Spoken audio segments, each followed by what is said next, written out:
سلام دوستان.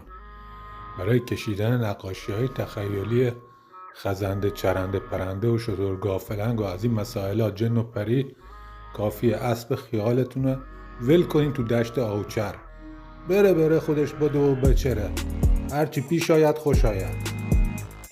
میتونین یه میمون بکشین یا یه گاو بکشین، هرچی دوست دارین. وقتی که یه موز تو دیوار میچسبونن با چسب به عنوان اثر هنری میفروشن، یا وقتی که یه صفحه آبی به عنوان اثر هنری چند میلیون دلار میفروشن، چه فرقی میکنه دیگه؟ به همین دلیل منم از این نقاشی ها میکشم.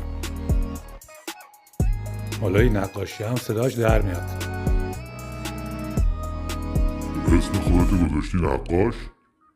من چرندم، پرندم، خزندم. مخزره در کردی؟